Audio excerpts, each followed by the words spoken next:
All right, we'll call the 2023 County Board of Equalization Board to order, and turn it over to Gene and his crew to handle the appeals. Well, first, get straight here, we might as well. You wanna start with me? Sure, why not, you're here. Okay.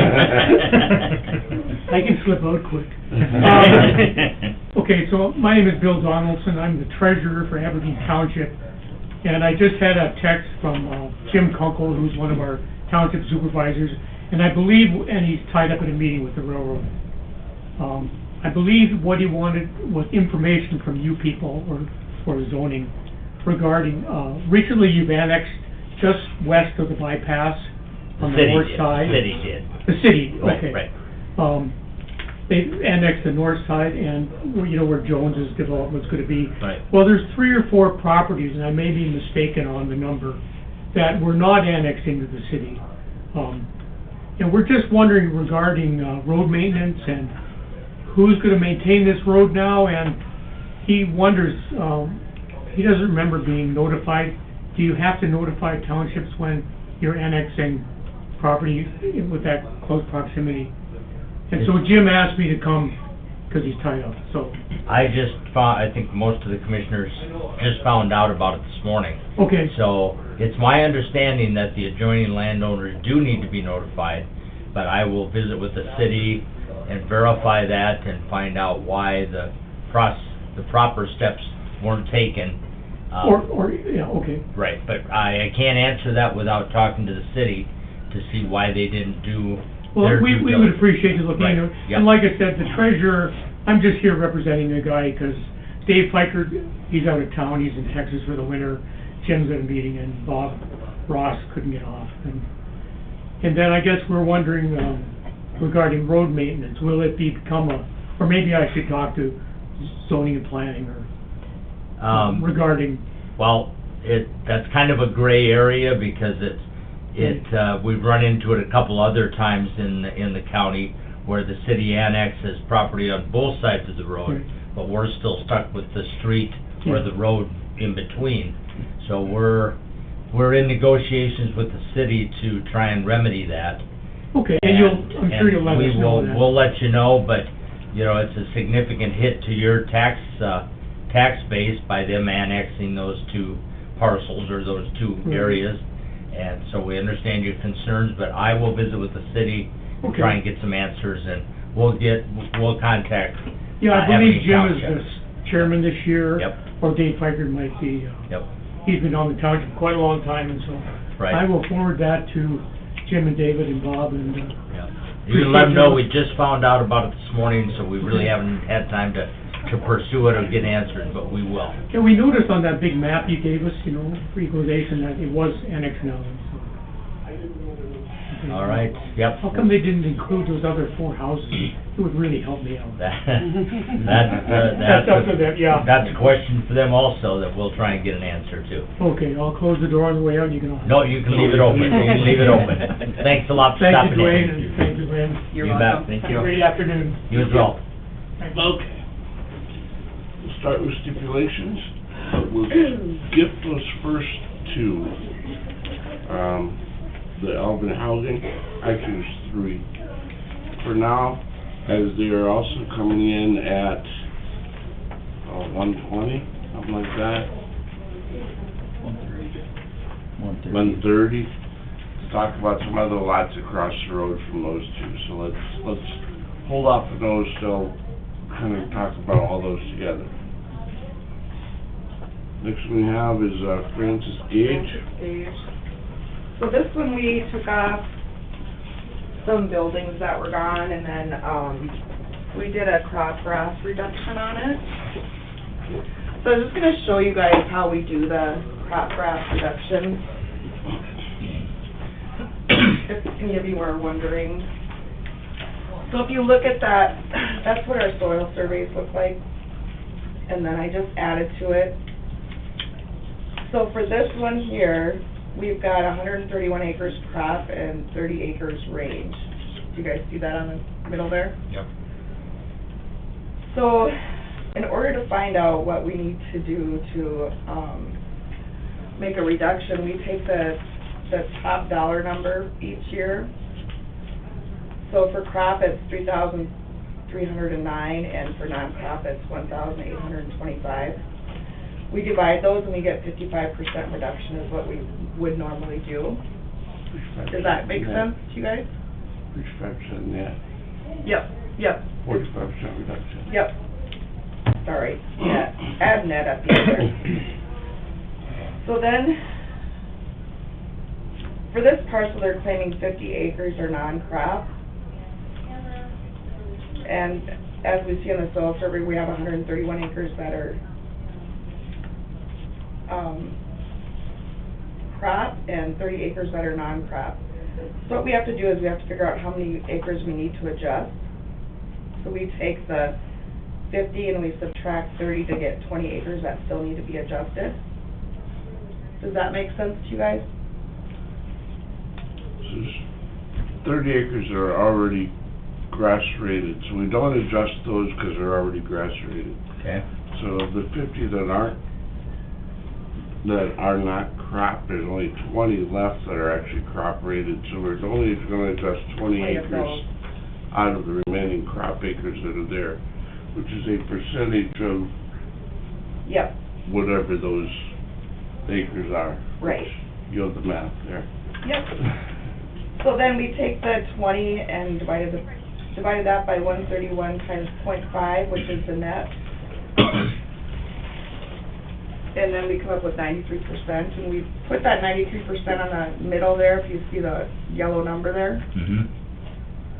So then, instead of, I think the total was, let me see here. $301,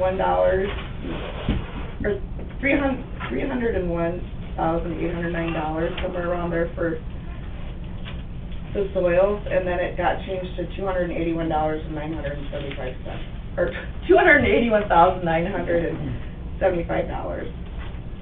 So there was a reduction of 0.93 just on the crop. We don't adjust the range at all. We just adjust the crop numbers there.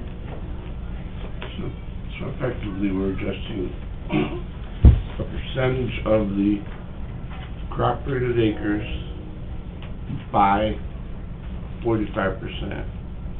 So if there were, what percent of the acres? I guess I didn't have the math there. So we've got 50 acres that are non-crop, basically. Okay.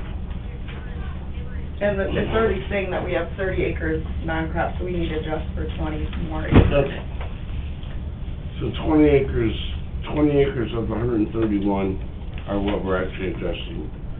So that is whatever percentage that ends up being. 0.93. That's total adjustment. So 20 of the 130, 0.93 is total adjustment after both adjustments. Yep, on the crop, yep. Yep. But it, yeah. And I should have calculated too. You want a calculator? Yeah.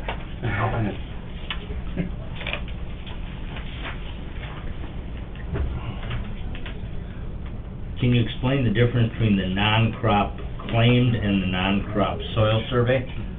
Non-crop claim is,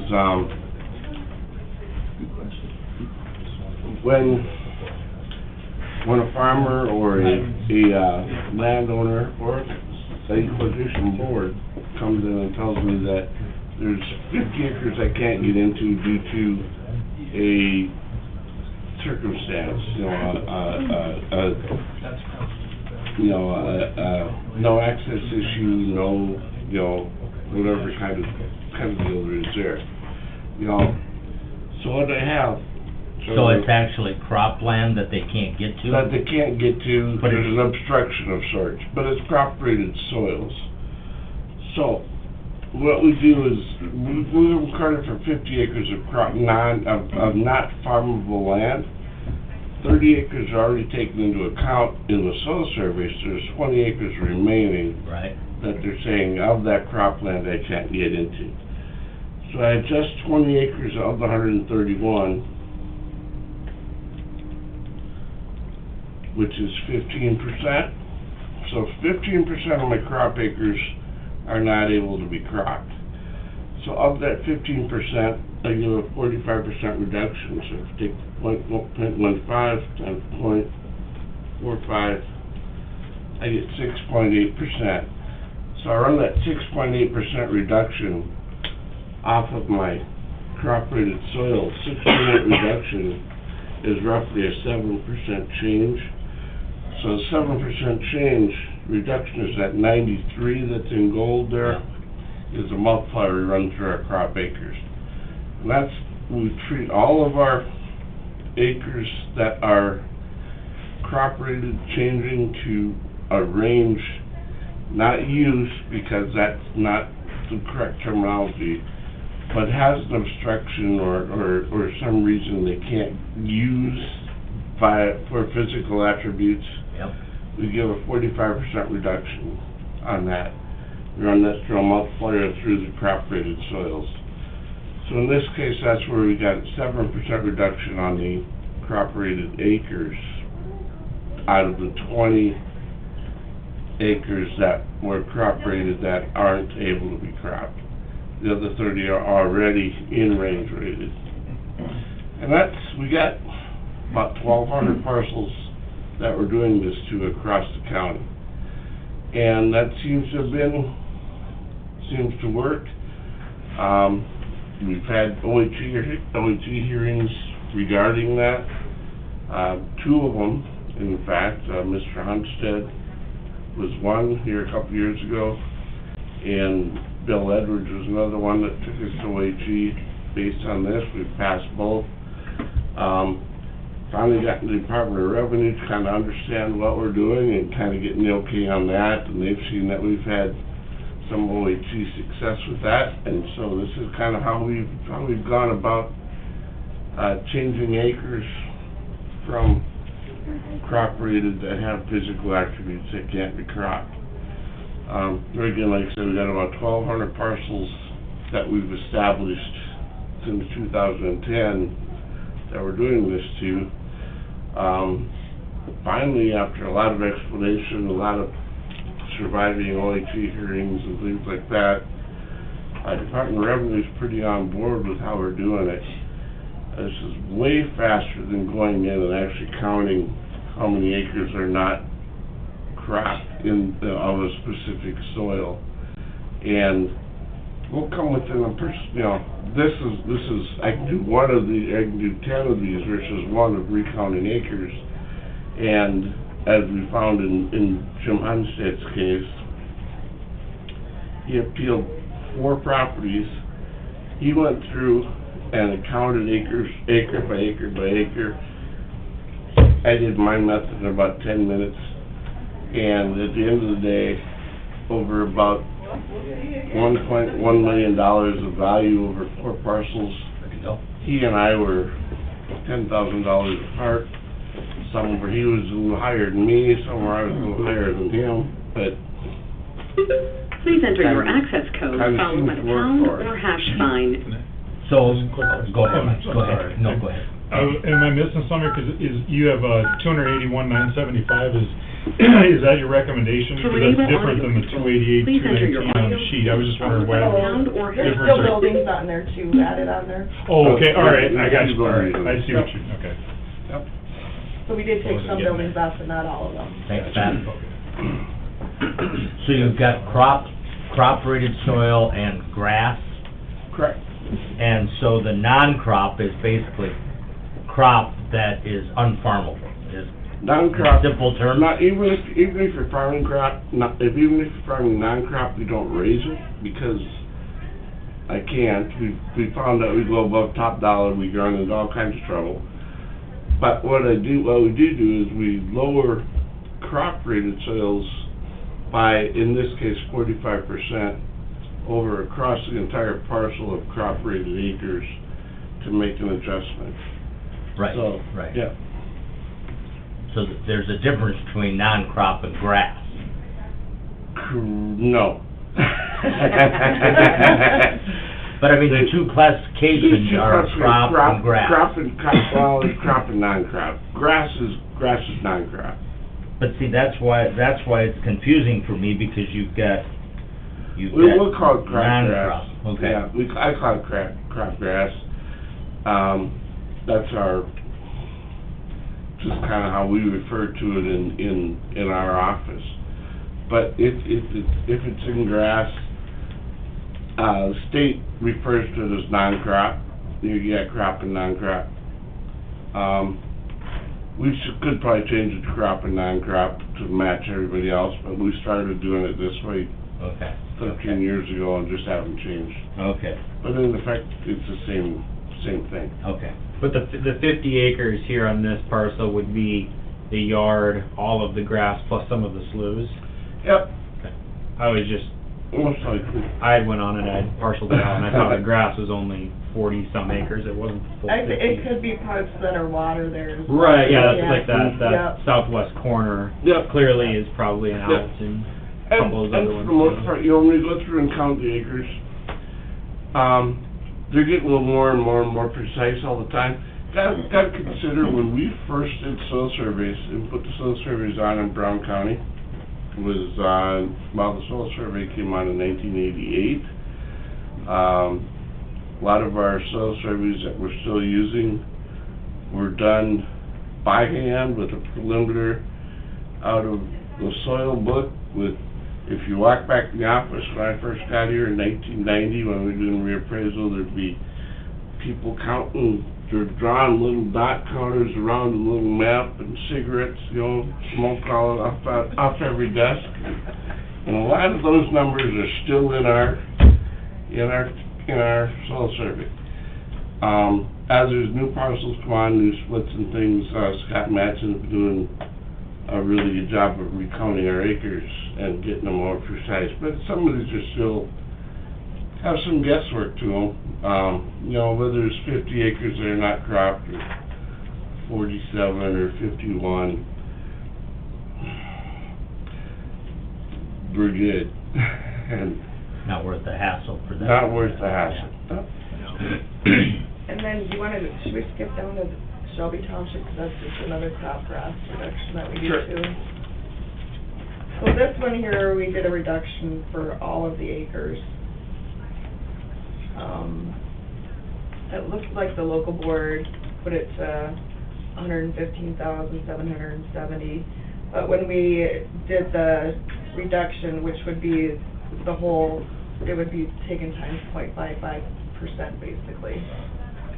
Then we came up with the 90,935, and that's based off of the whole acreage. Yep, so all the crop ready soils get a 45% reduction or 55 net on those.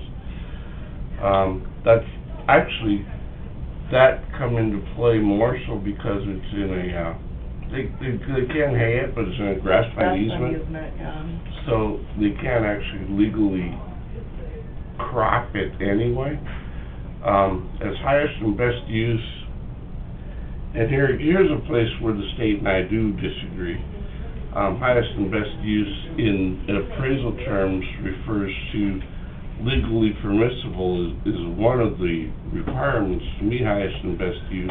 And if you're in an easement and can't crop it, it's not legally permissible to use it. So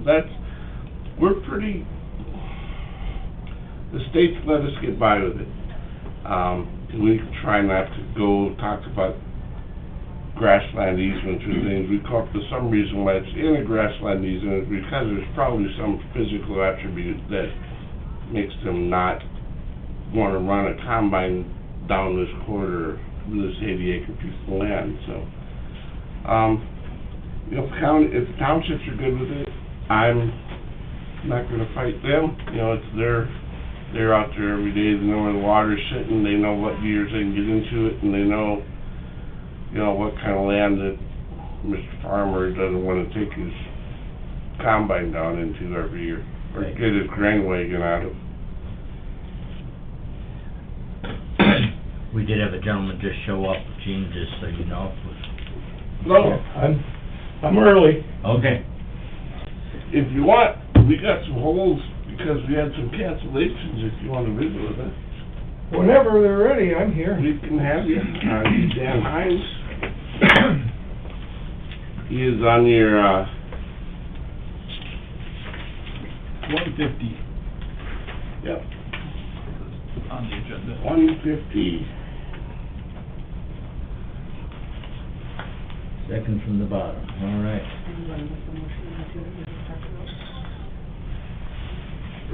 Recommendation on the first two, Gene? Recommendation, we send him out. We sound assessed value at $89,858. Go. No, getting back to the two we were talking about previous. Before we move on, do you have a recommendation on what we should do? On the two, Right. yeah, just go ahead and, they're stipulated, or, Okay, so we don't have to do anything? no, nothing yet on those. Okay, good. We can, well, you'll have to okay him, but we can do that. Yep. We can get him when he's here. Dan Hines, we saw assessed value of $89,858. Local board lowered to $76,682. Pretty well made it fit. Either one of those chairs are fine. Okay. Right here is fine. Okay. How are you today? Oh, I'm hoping for spring. We all are. Gene is bringing us up to speed here with what we got going on. Actually, that was last year's taxable value. So that's even lower than last year's assessed value, but last year's assessed was $78,972. We appealed this back to the county. I think you have it available up here. It's over in Bath, over at Green Acres.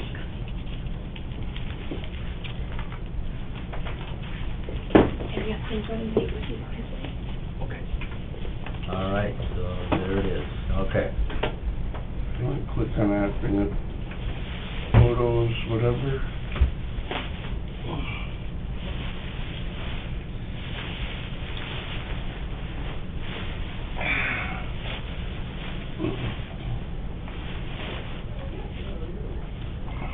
Parcel's 100 by 130 feet.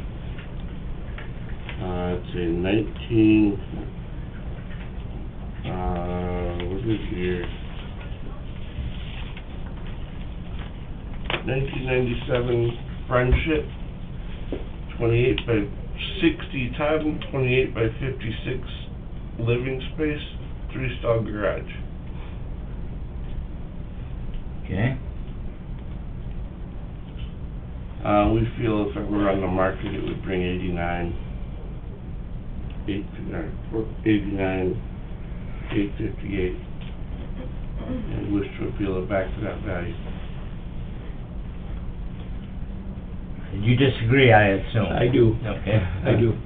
It's actually a 1996 home. I don't know if that's gonna make a lot of difference on that.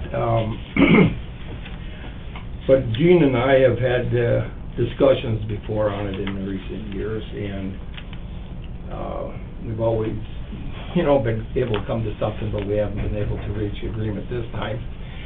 So, what I'm getting at is, I feel I'm being appraised for stuff that I don't have because they compare me too much to the neighbors.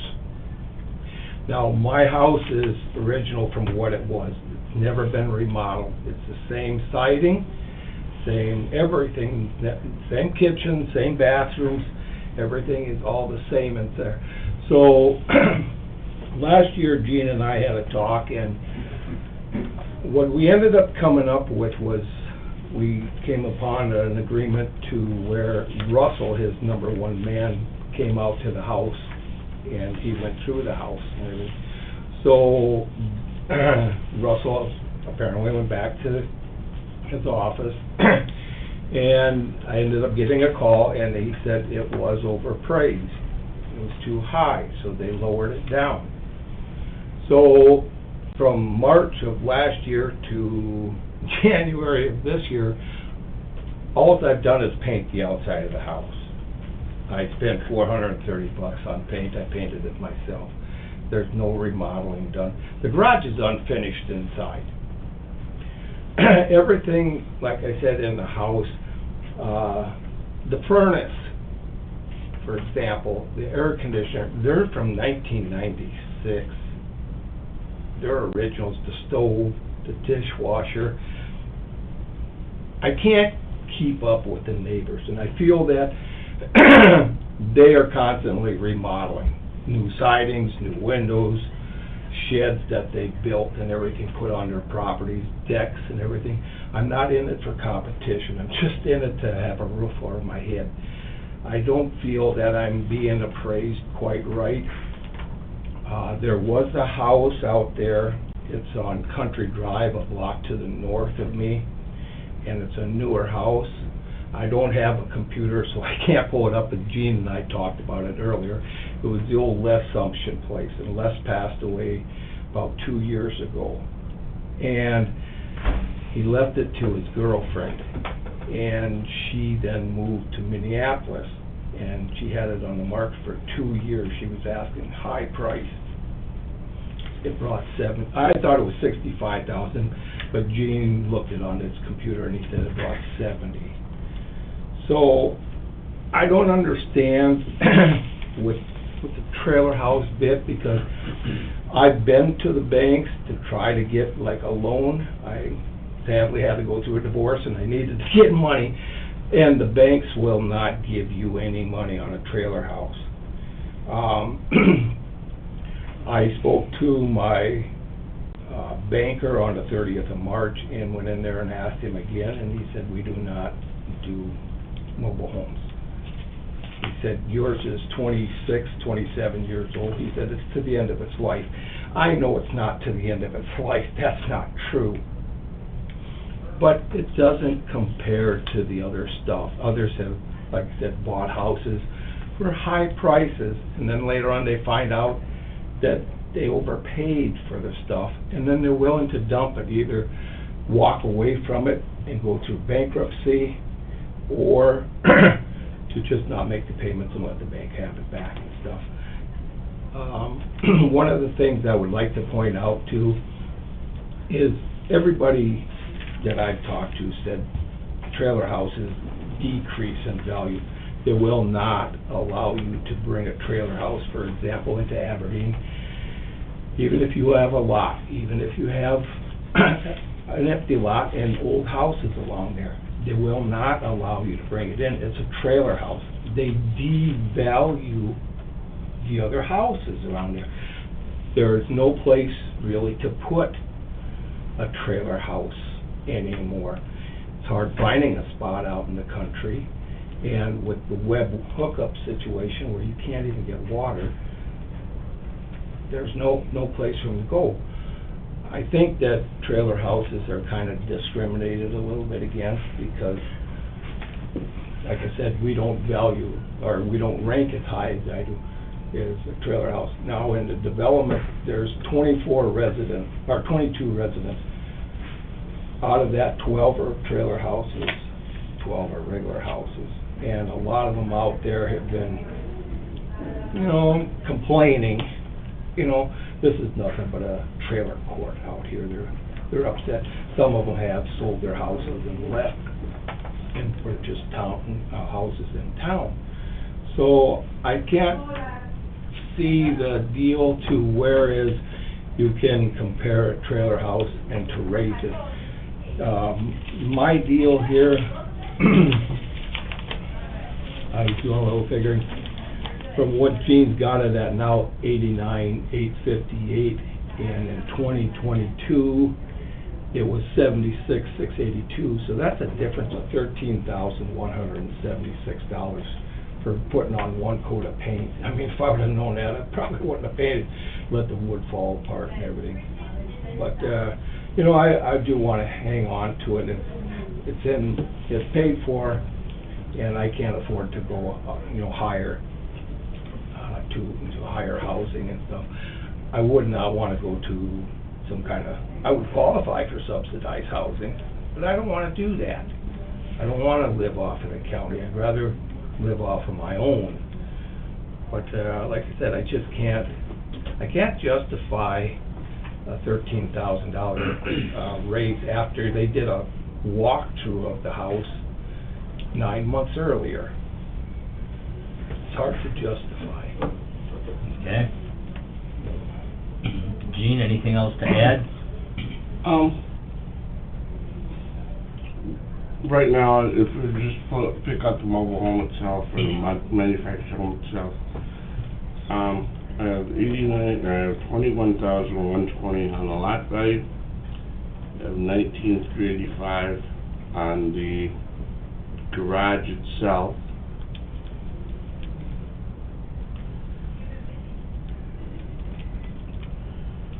Leaving me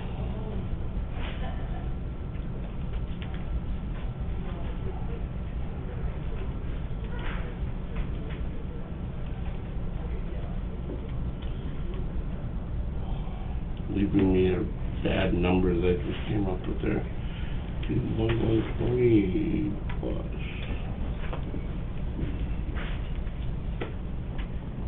What was that building permit that was on the screen a little bit ago? I had, Tell me about there was a that. hailstorm that came through. Actually, there was 2 hailstorms. One came through in 2010, and then another in 2014. So they made me put on new shingles. Okay. They said that I had to, first time I think it came from the south and west, and the second time it came from the north. And then they made me paint the house both times. But that's all it was just that. Well, you know, the storm door got one little tiny ding in it, and I can't understand why they make you then go and replace the door, otherwise they won't cover it. Who is they? American Family Insurance Okay. was the ones. So, the other thing is in 2014, when the second hailstorm hit and everything, and the insurance company, there was a claim and everything, and they did pay out. But again, they nailed me for depreciation, and I said, for 3 years? Yep. You know, so, this is kind of ridiculous. I mean, every time you go to depreciation, I had more expensive shingles on the garage in the 2010, which were the T-lock, or some call them interlock, and they no longer made them. Then I said, well, you know, I got more expensive shingles, well, that's just too bad. So you don't win with insurance companies. They always got an excuse to beat you up a little bit and not give you what you want and stuff, what it's worth. So, like I said, I painted it, and, you know, it passed and everything. But, those are the 2 permits, never any remodeling inside. Did you say what the less assumption property sold for? Gene said 70,000. So 70. I bring up on the map, I think you can point out where we're at here.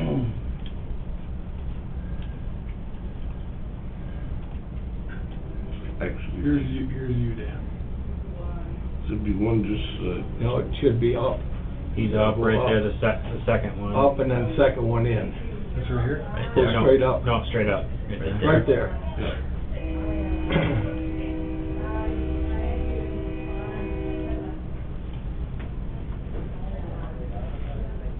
I didn't see a garage on that one. Was there a detached garage on that one? No garage? No, okay. The sale price is, we have it right there.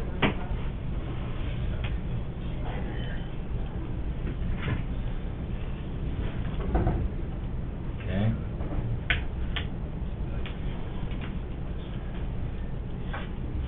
What's the valuation on that one? 104 adjusted? I'm reading that right.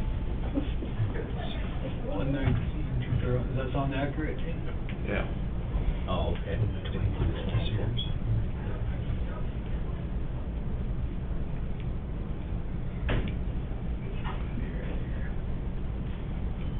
So on that one, so? That one was February 14th, 2022, A year ago. or 17. And that was okay.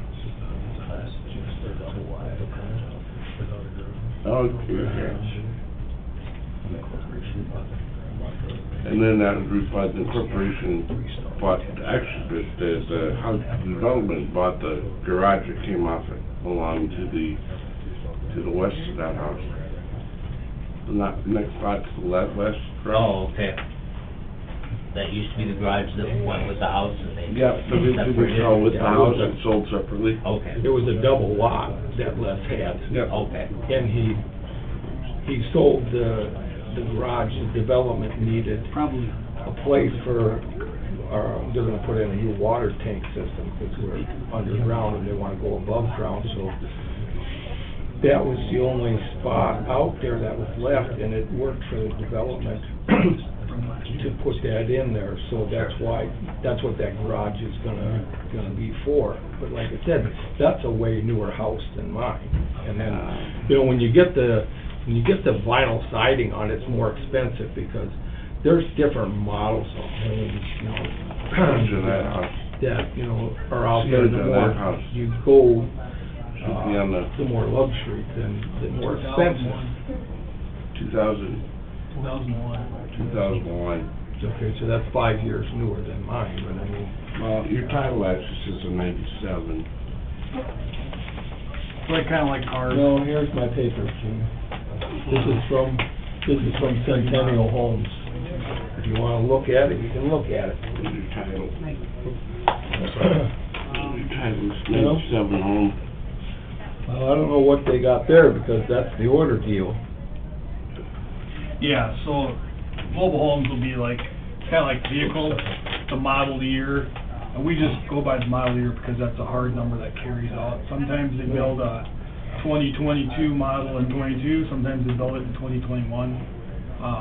And that's how mobile homes or manufactured homes are. Well, I don't think they made the 97s yet, because when I ordered that thing, it was like in March of 96, and the model that we chose was the Yosemite, and that was in 95.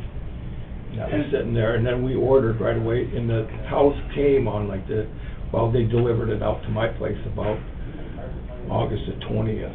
Hence So- why we use the year on the title, because it could sit on a dealership lot for a year or two and still be that year that was manufactured. That's just how we, base them. We still go off an effective age, which is kind of a two-year condition and everything as well. Just like an automobile, since it comes with the title. Yep. Sales within 1,000 feet or something like that. Just right down to the, no, just up the, use that sales by distance. Yeah, I'm gonna go based off it.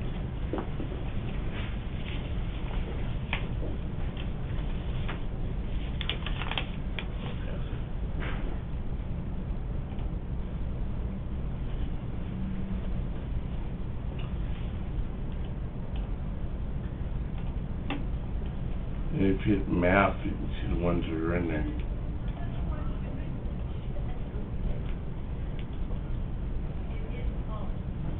So those all be sales right within Green Acres, within the last,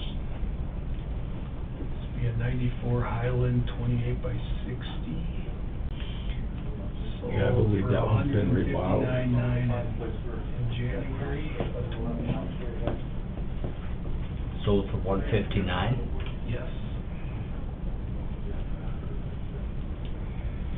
It's got a 728 square foot detached garage. Pictures here. I think it re-sided. Looks to be vinyl.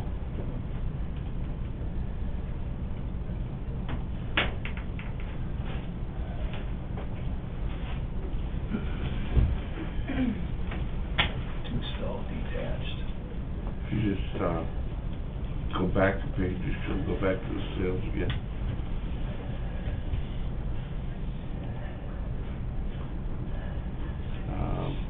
Can we go back to the list? Go back to the list. Find some more in Green Acres there.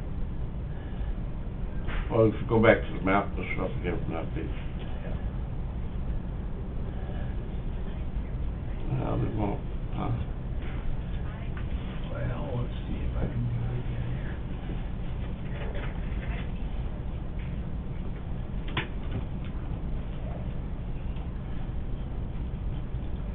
There they are. You're just on that one. I was on this one, I believe. You want me to go, Oh. you want me to go to another one, Gene? Is that what you're Yeah. asking? Yeah.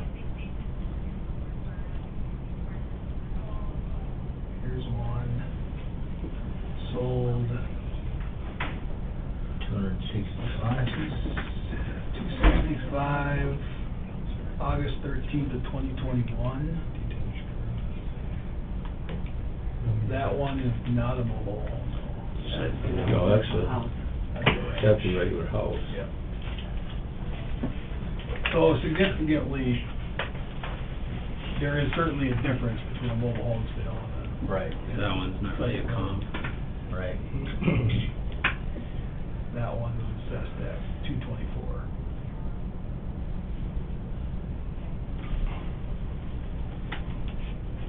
All right. Gene, do you have anything else you wanna add? I think if you put the police up for sale, and I know you don't get financing on a mobile home, or it's harder to, I think in this price range, you'll see a lot of them are cash sales at that point anyway. And I'm confident that if we were to put a for sale sign in the front yard, we could get $89,000 out of that. Dan, do you have anything else you'd like to add? Well, like I said, I just kind of disagree, you know, because some of the stuff that Gene, you know, has commented on, I don't believe is quite right, you know, lot valuation, you know, because you're in a small town, you're bad, whereas if you're in Aberdeen, they do pay a lot more for a lot because the city requires a developer to put in streets, sewer, sanitary sewer, street lights. You know, they got a lot of stuff that they gotta do, where out here, like where I'm at and everything, you know, that's not. And if you take and go to other small towns, say like Westport, you know, Barnard, Frederick, Houghton, Hecla, Putney, Columbia, Fernie, Verdon, you know, Mansfield, those houses those lots don't sell for that in those town areas. They, you know, if you did, you'd get awfully rich on them. The only thing, you know, that I would kinda like to say, and I hope I'm not hitting a sore spot, is I don't understand why a person has to go to the township board and do this equalization, because those people are kind enough to take their time set aside and everything, and they know what everything is in their township. And then, you know, for kinda like spitting in their face, I kinda think that you don't respect what they said, because I did talk to Mr. Sperry after Gene had called me and said that, you know, he wasn't gonna accept what the township did.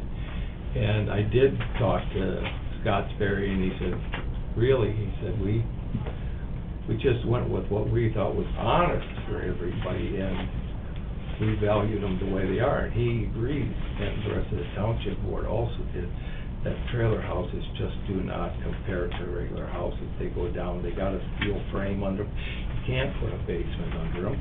You know, whenever a storm comes, you gotta get the heck out of there and stuff.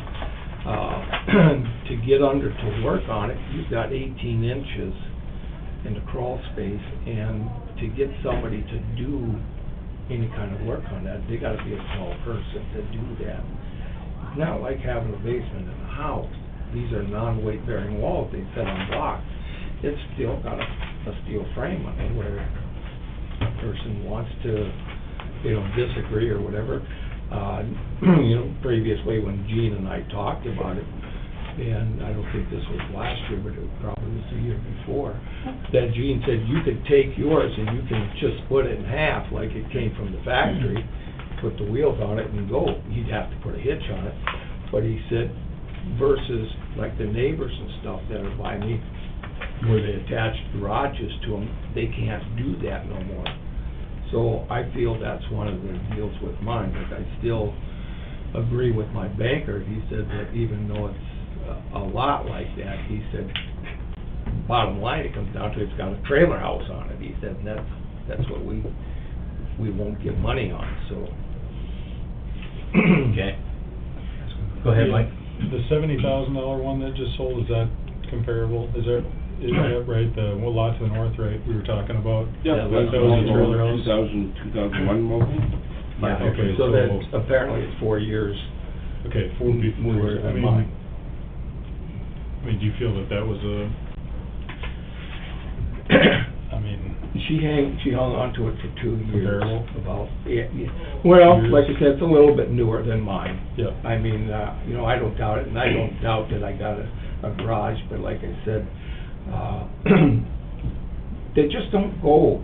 Once in a while, you'll find somebody that comes along and something comes up, and they just wanna grab it right away. They don't take the time to consider what they're getting themselves into, and then later on down the road, they wanna dump it.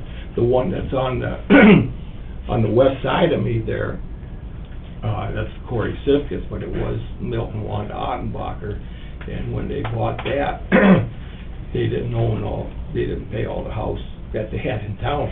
She wanted a new house, so they bought that, and they put that on there. Well, guess what? They went bankrupt. They left and went to Watertown, I guess, and the one that's across the road from me, that is actually a bigger house. It's a modular, and then he's got a big garage that extends way out into the county right away, which the county gave him their blessing for the time being. As long as it stays there, you can keep it. But like I said, a modular, you can put a basement under. You can't do it on a mobile. Okay. I guess what I was kinda asking was, I mean, there's a comparable one, roughly to yours, slightly newer, in that. Yeah, I've never been inside, but like I said, they do make different, you know, it's kinda like in a vehicle, you can get an LT, you can get an LTX or Yeah. something.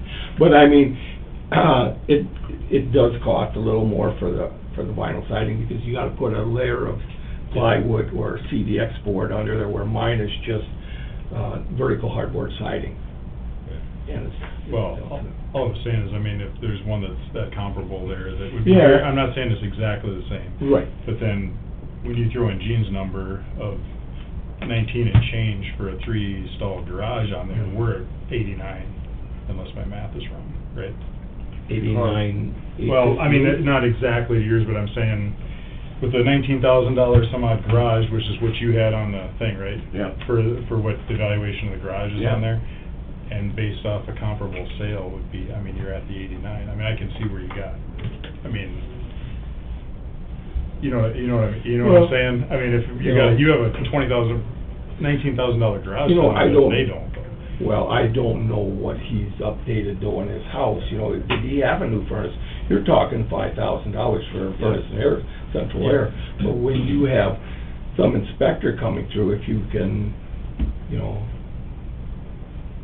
I don't know, you know, banks usually do it on houses, but I'm sure they do it on mobile homes too. They come through and they look and they say, okay, that is old, that is 20-some years old, that furnace, that air conditioner is old, your cabinets and all this. The thing is, too, that I would like to just quick point out, is in my home, you could not live in it if you were in a wheelchair. Because the door openings are only 28 inches for the bedrooms and the bathrooms. So anybody buying a house, you would want to consider that, because if you become disabled and need a wheelchair, or you have a child or something, you cannot make the door openings any wider, because here's the wall, and like in the bathroom, here's the vanity. Sure. And the vanities, you know, are not that wide. You can't have a vanity that long to where you can cut it down. I'm gonna cut you off there, Dan. We're up against the time. We've Okay. got the next appointment. We will take it under advisement here. We'll discuss it when we get through the hearings this afternoon, and we'll notify you with our decision. Okay, thank you. I would suggest hanging on to your furnace and appliances to replace them. Not, the new ones aren't gonna last as long as your Well, current ones have. One thing is I got a gas stove, and, you know, they're quitting gas stoves.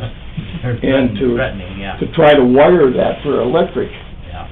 you know, isn't a good idea. None of those things last that long anymore. So I'd hang on to them. I mean, yeah. You'll be dead before they do away with gas. Yeah. Thanks, Okay, Dan. thanks. Appreciate it. This is another one of them dog whistles. All right. Who's next? We're gonna get through, Ms. You ready? Ms. Take people as they show up. I had a funeral to go to. Went to school with her 20 years. Terry Huffman. Good afternoon. Hi. Hi. Now I'm on lot 2 of B&J's First South Dakota. Okay? There really isn't significant problems with the stuff. And what I wanted to find out was the procedures that Gene gets to go through to assess how much money we need to give in. Is all of the properties in your territory, are they up to date now? We are actually, In the, like, so, the Aberdeen Township area? No, I'm talking about the county. Well, the county itself, well, the county is always being redone, in fact. Well, my question I'm trying to get at is why is the small properties right in and around Aberdeen, the low-hanging fruit, the first to get, the rest of them kind of wait until you get around to them? We get around to everything all the time. It's just, there are not always every year. That's, mine's been every year. Well, they all get, yeah. That's the only thing I want them to realize that's one of my questions is we're always playing catch-up. We're the first to pay up, and then the rest of them don't catch up. Every property is at least reviewed annually, right? To place a new assessment on it? Correct. Okay. Tell me, hand, so you have 3 lots in a row. Right. Which one are we talking about? We're talking about the middle lot. The middle lot, okay. I just pulled it up on... Right, my daughter owns the other lot. Okay, thank you. If I were to take and put in a full cement, you've seen my place, if I were to go ahead and make that whole horseshoe cement driveway, what would that affect me? How would that? We wouldn't, I wouldn't assess that. Okay, that's, because I did talk to Amy and she said that it doesn't help you sell. It might help somebody close, but it ain't gonna help the price. No, and I'll do that. Okay, and then she said the same things go for them outbuildings that you got values on. Okay, them greenhouses, she said she considers them temporary, they don't stay, not in this state. That's one of the things that we'd argued over with my daughters. We got a greenhouse that is a hoop with plastic on it, and a greenhouse that's got the polycarbonate that they say you have a 4-year warranty on stuff, that's it. And you can't get insurance on it. So how can you attach, what do you got, 14,000 on it? I don't have her, well... Oh, never mind, I'm just, That's her Yeah, property, that not was her his, right? property. I know it, I'm just, You can only do, she decided she was tired of fighting stuff. Yeah. It got old to her. As far as changes are every year, every small acreage property got changed in '23. Every small acreage. Correct. And every farmhouse did too. Okay. They've not been reviewed necessarily within the last 2 or 3 years, but land value, say, next year out, so the next set of townships out, which would be Floyd and Orange, last year started at, $57.50 for the first 4 acres. and 4,000, and the 20,000 dollar site value. This year went to 6,500, 4,500, and $20,000 site value. Next one out, we raised from 5,750 to 6,500, again, 4,000 or 4,500. You said you raised from 57 to 55? 5750 That's a lowering, isn't it? to 6,500. Okay, at least at 55. Then we added a site value, went from, well, stayed at 20. Next one out, green, we started at 5750, went to 6,500. Site value from 17,000 to 20,000. So every tier as we went out got raised this year. As far as structures,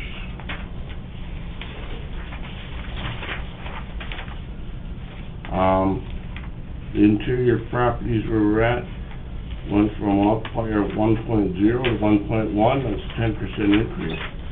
The next tier out went from a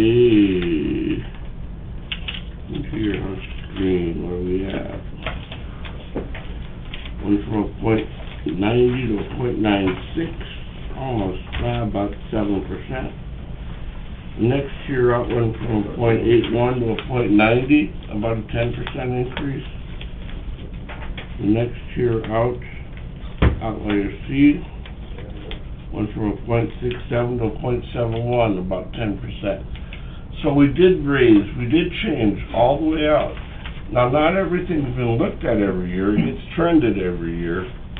And actually for 2025, we will run new costs, and we'll start over with brand new bases again. All across the county, run this through. So yeah, we do change everything every year. Farmhouses went from,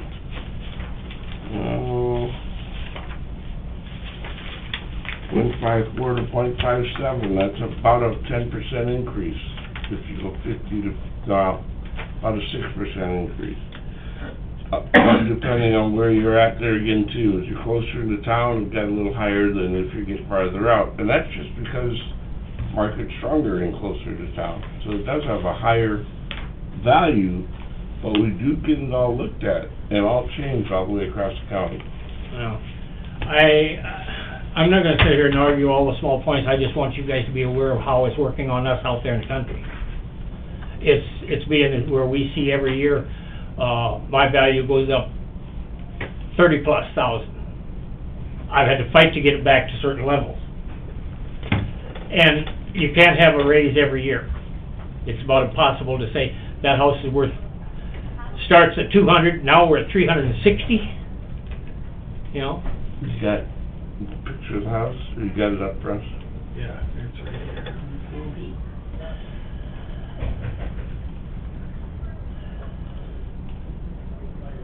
Yeah, that's it. That's it. It's sitting on however many acres. 2 acres, both, actually, I gave some to Angela this year. From where that's at, you would have no problem getting 360. I've always asked you if that was an offer. No. You know, I'm not gonna miss, because you'd be surprised when I'll pull the trigger. We've got a whole table full of gentlemen that can afford that offer. I can't, I wouldn't. Well, you can take it, buy it, make money. Gee, it's worth it. I'll tell you what, whatever you can get above and beyond that 360, I'll take half of that difference. Well. As a finder's fee. And what happens if I lose money? What you gonna pay in? You know, if you lose money, Dwayne will cover it. Because I'm not saying this in a derogatory manner, but I can tell these guys right now that when I counter one thing, you come up with a new one. Yeah. What year was it built? 4 years ago. Okay.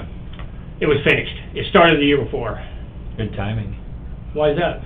2019 was a good year to build. Why do you think I did it? You must have known. The last one I did out in Pleasant Valley, I did it was a good time. Mama didn't raise no dummy. Yeah, that's right. Right, you do it, and you don't give your money away, that's why I fight Gene all the way. All right, well, we will take it under advisement. Well, I just want you to be aware of what we look at every day of our life out there with no explanation that makes sense. Yep. And that's the only way I can put it, Gene. We will hear these this afternoon, we will be in touch. One of the things I wanna add on there, 'cause she's not up there right now, Angela, 'cause she just said, I quit. You know, that's why I said, I think I'm gonna start tearing down structures. I will, trust me. But, when I talked to the same lady who told me they don't count the blacktop, she said, we don't count stuff like that. Temporary greenhouses, plastic covers, polycarbonates, them will not go very far in this state. So how do they carry that kind of value? Well, I had explained it to Angela when I was on the phone with her for... And that's when she says, I quit. And, like, it is, as long as a structure is in our cost manual, ethically, I have to put Okay. that on that assessment. The other thing that Amy told me to do is come in and make you, give me a look at what you're using. Sometimes it's not the same thing that I'm seeing. I don't understand. You read it a different way. It's in our favor, I'll read it that way. Well, what I did for Angela is I assessed it as, we have different, tiers in our system, and I told her that. And, that's where I felt like we came in agreement, because I assessed the greenhouse. We have 3 different types of greenhouses in our cost manual. Okay. And I assessed it as like the lowest, quality, so to speak, greenhouse. And I felt like she was in agreement with that. Does she get a fast depreciation on that? Depreciation. 25% per year? Next year it's worth 25% less? We're not in the next year yet, so. I know, but you don't know. understand what I'm asking you? Yeah. Because that's what they said, it has a 4-year. This is a different property now. Yeah, I know, we're just talking about how, we're just talking methodology here. I said I come here to get some answers. So I'm not, she already gave in, she said, hell with it. Hers went up 600 the first notice she had. 600 $600, I think there was a difference of 600 in what they raised. The assessment? in the assessment. No, in the value of the tax.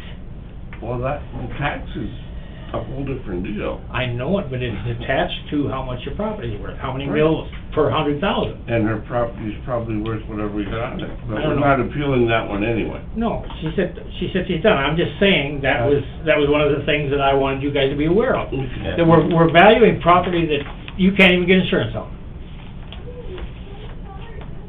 We have hers, we have hers, and we aren't, Well, you don't have to worry about it. You won't be held to this. we have hers just at 347,000 is what we're gonna look at. And again, you appeal the aggregate value of your property, you know, by codified law.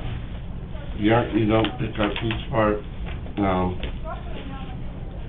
appeals regarding aggregate assessment, but whichever board you're in. So if you're looking at land, if you're looking at the greenhouse, if you're looking at the house or whatever, what we need to do is make sure when the total is done, we're at close to market value. Those houses that close to town, and you are abutted against the town in every direction you go to, there's $400,000 houses. You hope. This, you know, we're not gonna get into that because that's economics, but someday this will change around quickly. It'll scare people. That could happen. And the fact that I have to be in my window of assessment, if the market falls, we'll fall with it. All right, thank you, gentlemen. Thank you, Mr. Thank you. Huffman. All right, is, Mr. McDougal next? I saw him go by, so it might be.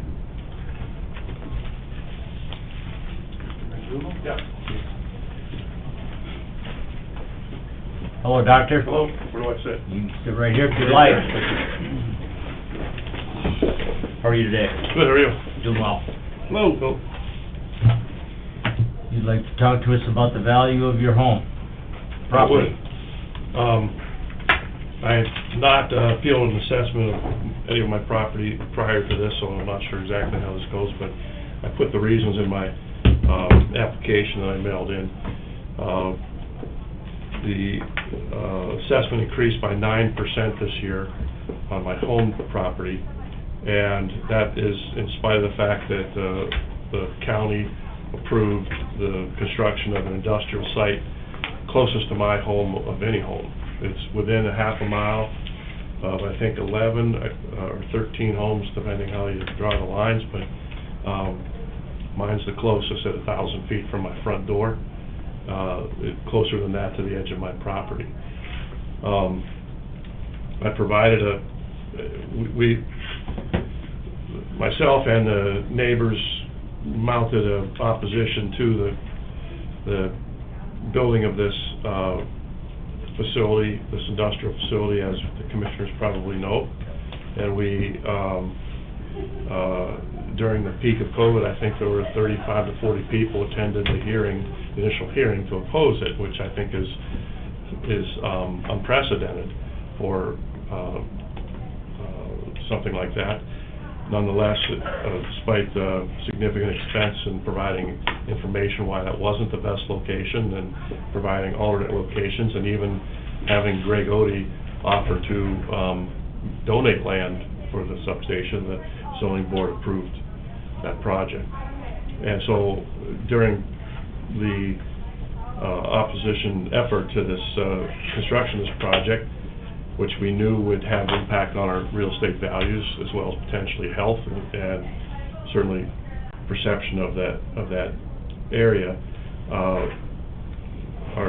my attorney, Reed Rasmussen, hired Bradley Johnson from Johnson Appraisal to do an analysis, so we could present some information to the zoning board about that impact. And I think I've also included that. I'm not sure if anybody here has had the opportunity to read it, but I presented that same report. This referenced a number of studies on the topic, and also surveyed realtors in the Aberdeen, Watertown, and Brookings markets, all of whom, except for one, said it would have a substantial impact on the real estate value. 61% of the survey realtors said it would be over 10%, as much as over 20% negative impact on real estate values, depending how close the properties were to that substation. Again, mine is the closest home to that facility.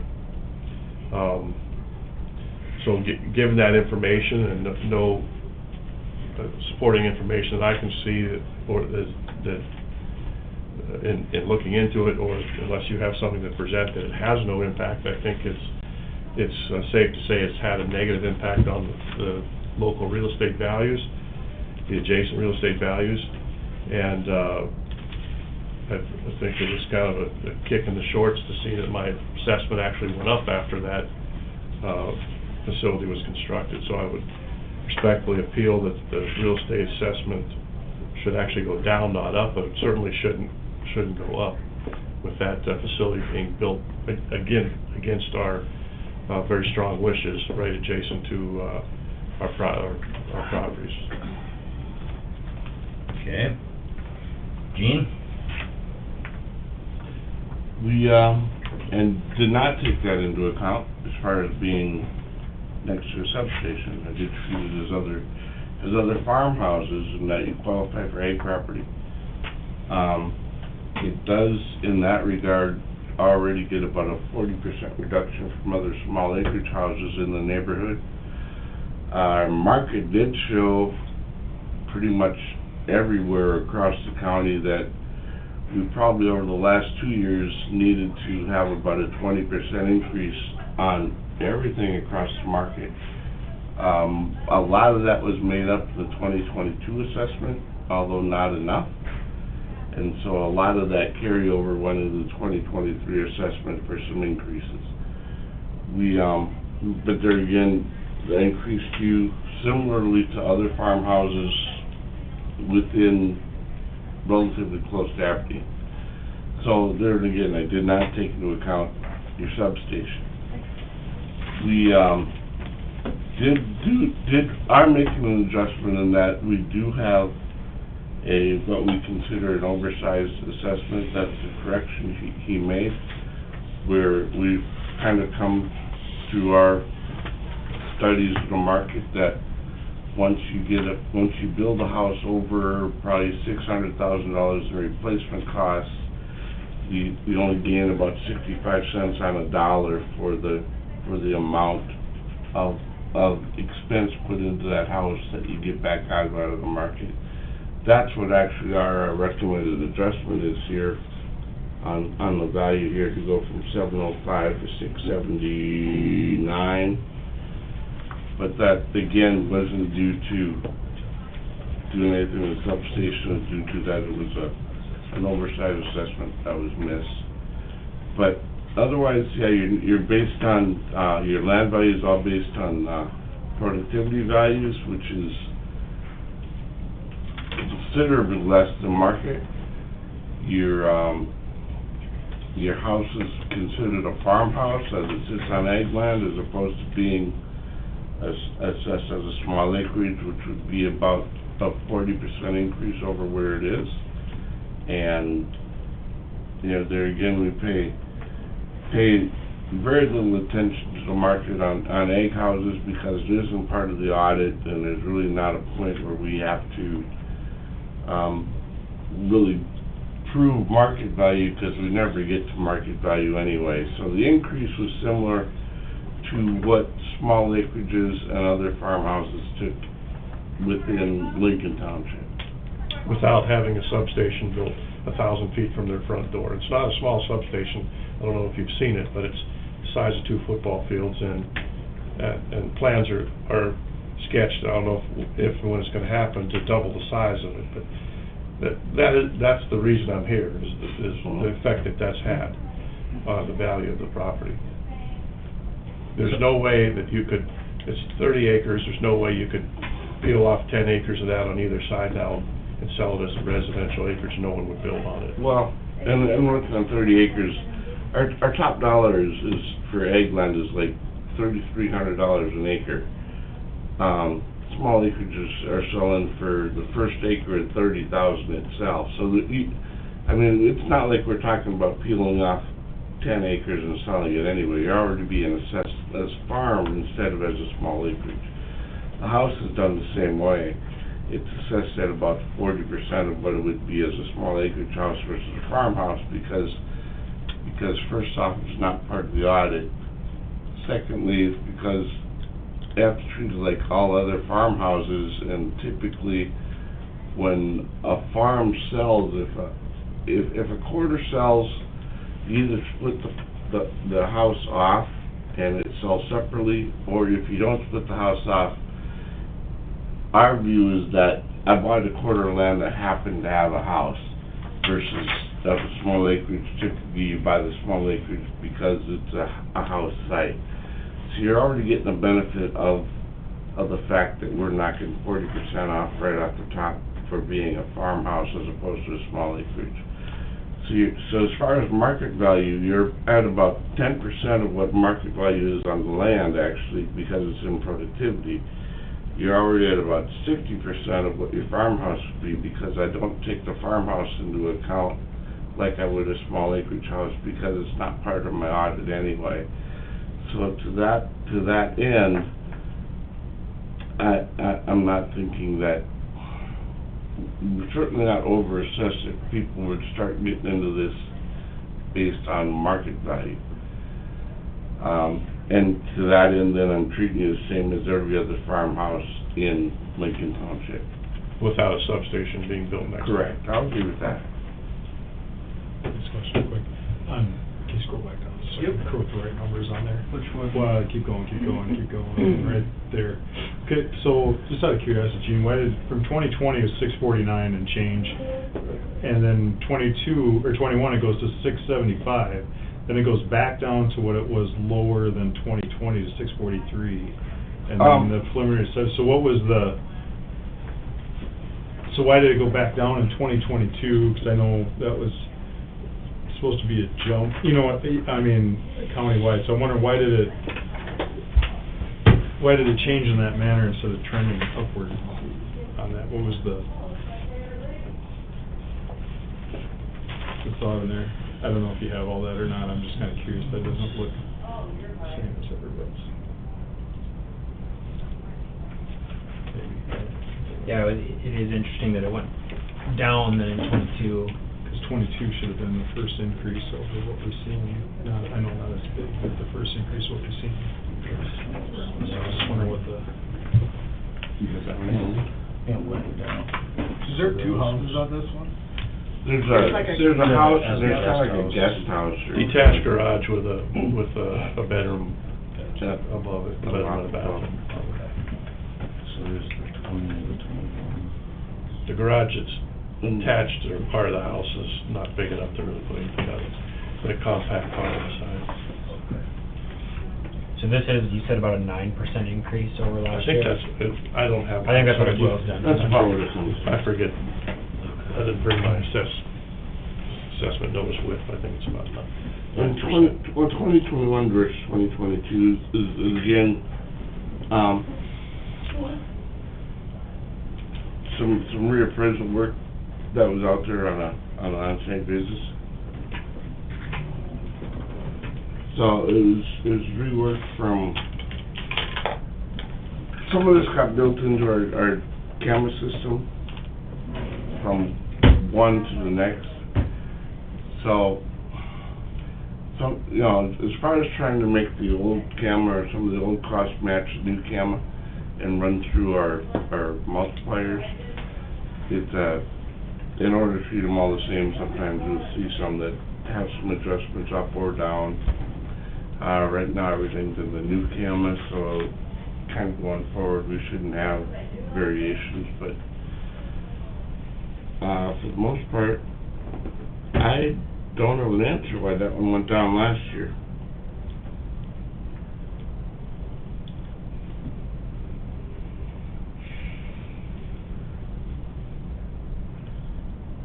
Structure 'Cause value I know I was missing that overbill for for 23. 23, so that's why we've seen it. Come back down again. And I believe it was probably added in 22. The rooms are in there. Yep, no, yeah, that would be the case. So you have down for 2023 assessed value of 703,000. On the far right, assessor recommendation of 679,000. Did you lower that just due to the substation, or what was? No, lowered that due to the fact that we have that overbill overbill factor for factor. that 65 cents on a dollar Okay. for value over 600,000. Okay. In 2021.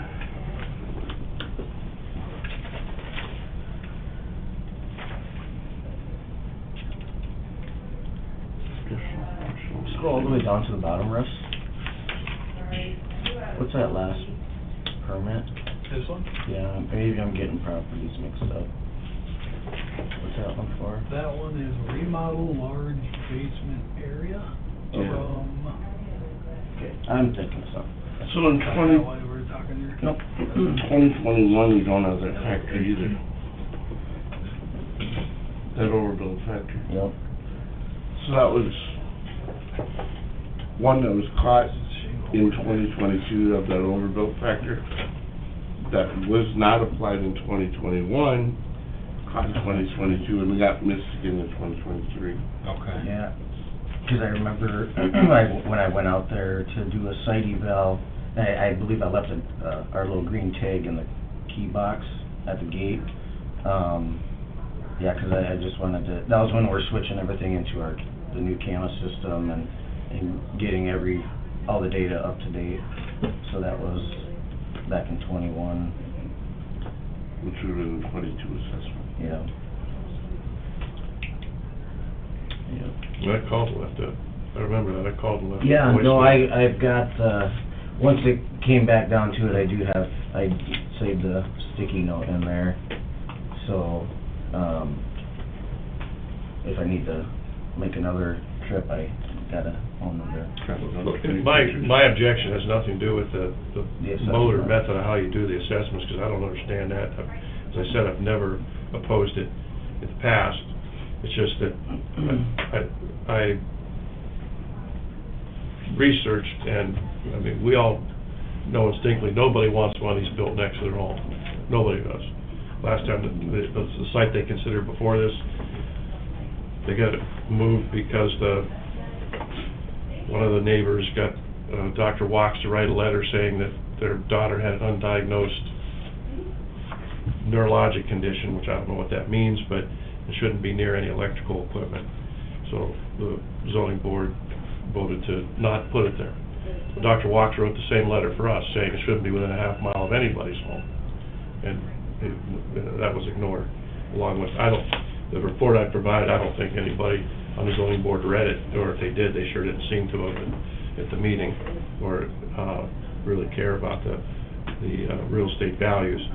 But it's quite the eyesore when you're looking out your front door, and you're looking at that now, and the health concerns, and whether that's bullshit or not, I don't know, it probably is, but the public doesn't know that, and the public, someone who might consider buying a home, they don't want to be next to something like this.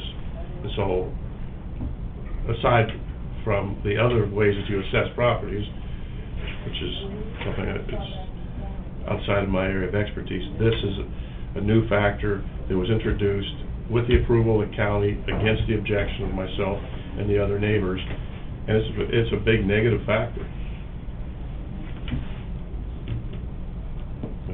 It just is. And so that, I just would like to have that taken into account. Okay. Anything else, Gene, that you'd like to add? I'm okay with where we are. Whether if there isn't anything left to do regarding being built next to a substation, I admittedly don't have that taken into account in anything. Again, I'm treating them like every other farm property in Lincoln Township, and again, treating them also like every other large, above $600,000 replacement cost property within Lincoln Township. Okay. Well, we've we'll take into consideration your objection, Okay. and we will act on each one of the appeals that we've listened to this afternoon, and we will notify you of our decision. Okay. Okay? Thank you for your time. Thank you very much. Thank you. You have it? Yep, we have it. that one. All right, thank you. Thank you, Doctor.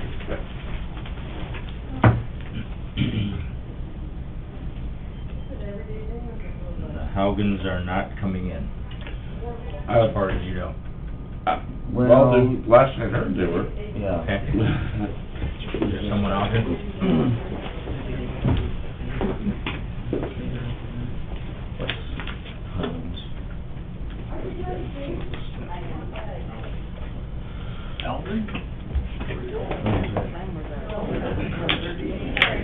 Roll call. Nobody? No Alvin Haugen? I don't see, there's nobody sitting anywhere else than the two people that are out there, neither one of them are Haugens, so. They're fine. Oh. Behind, Okay, it's a mute, that's... Just go out and ask if anyone wants to argue about their Okay. taxes, in case anyone follows me. You'll have a line. Valuation. Don't. Yeah, that's it, valuation. Must be in Barry's neighborhood. except everybody's coming in. We do have one, Sarah's got cancer, whatever it is. What's that? The one that's at Elm Lake. Oh, yeah, we've got a continuation, or one that we have to do May 2nd, because Yep, the kids, that they're in was Arizona originally- right now. Was originally scheduled for today, that will be met on May 2nd. Otherwise, we have stipulations to go through. Okay, I see on our note here that that is at 10:30 PM on May 2nd. I'd just PM? move that to AM. Oh, okay, yeah. I'd like to Yeah. move that to AM if we could. Let's go ahead and do it. Second. Oh, that's my fault. Okay, well, we'll start with Haugen then. Yeah. We have, parcel keys, Russ can find them here. Which one, where we want to start? We're doing, start on Westlake Drive, Yeah, Westford Drive. 29772. Oh, I have that figure, hold on. This is the one with 3 lots on the lake and 2 Yep. crosses the road. Yep. Yep. The 3 lots on the lake. It's, No, shoot, that one there and This one in south? Yep, the three in a row to the south there. Okay. Those three, and then there's 2 lots across the road. Those 2 big ones? Well, just type the name in and it'll all light up.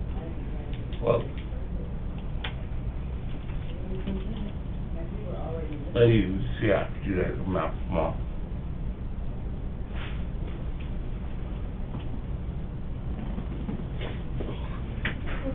Hold on here.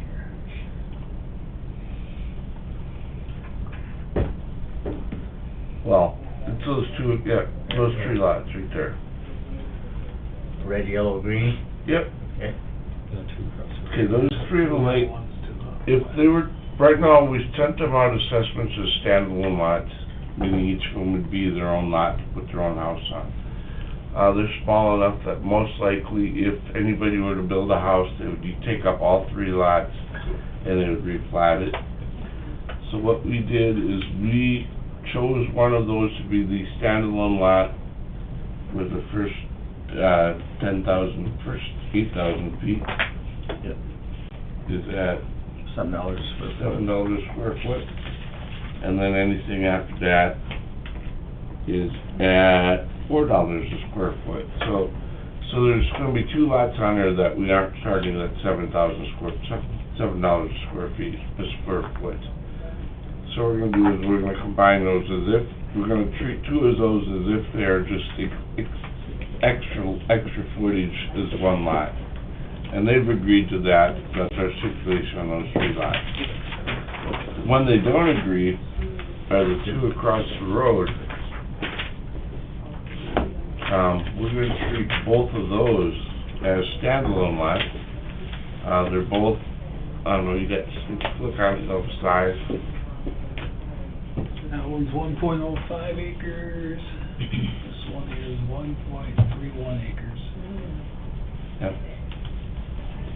Those, if you want to plat those together, I got no problem calling it one standalone lot. As of right now, we're calling them 2 separate lots as if they're 2 separate building sites.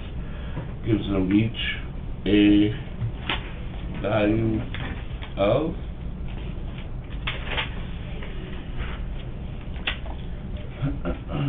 So,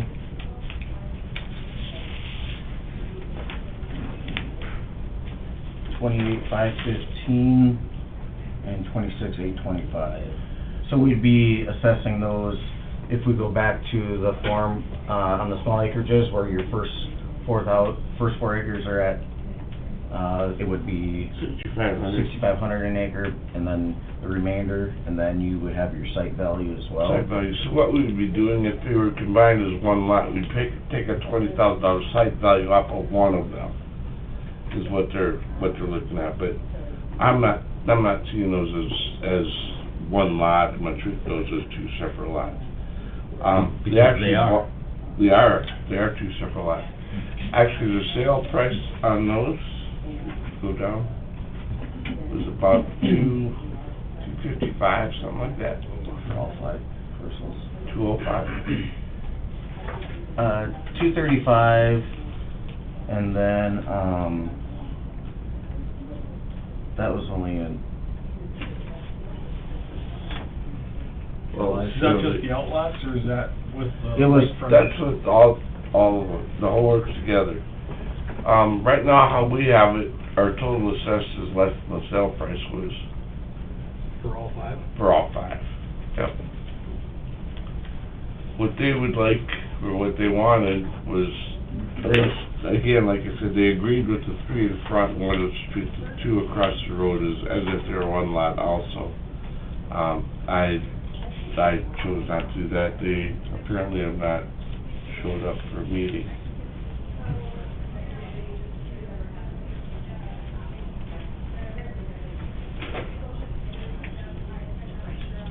So, in any event, we have a stipulation on the 3 lots on the lake.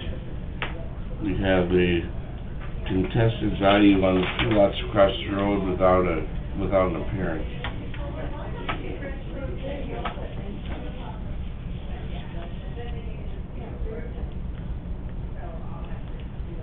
And for the 5 lots right now, you're at 184,324. Last July, they paid 235 for all 5. Correct. For all 5.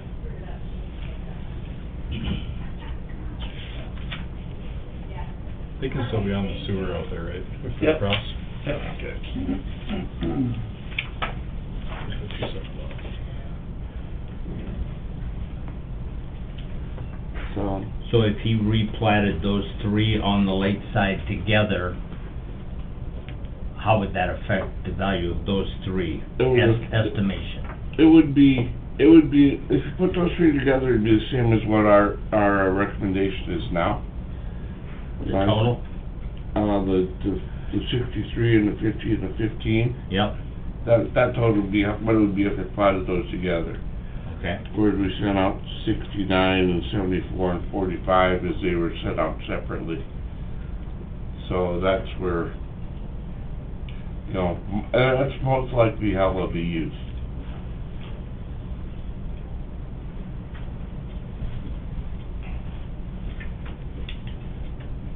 So if they combine the 2 across the road, that in one, you said it would reduce it by approximately 20? 20,000, because I take a site value off of one of them. Right, They've each got their own $20,000 site value, right. and that'd be the only difference then. So you'd go from 184 to about 164 Correct, if they were platted together, correct. which is pretty significantly lower than the 235 that they paid for. Yep. Yeah, lots was in 5 lots. 5 lots, 3 on the lake, 2 across the road. 47,000. What's that? Was it 47,000 out there for the sum?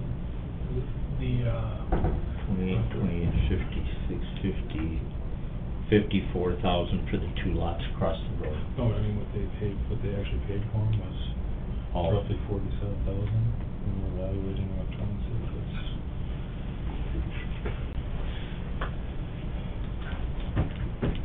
Just looking at my stuff for this. And there again, that's the same as every other lot up and down there, it's being assessed at, The 6,500? 6,500 first 4 acres, and then any bigger than that, they drop to 4,500 per acre, but then they add the $20,000 site value, which These are big lots. gets us there. Put these together, they aren't more than 4 acres anyway, so that additional acreage doesn't come into play, just the site value. Right.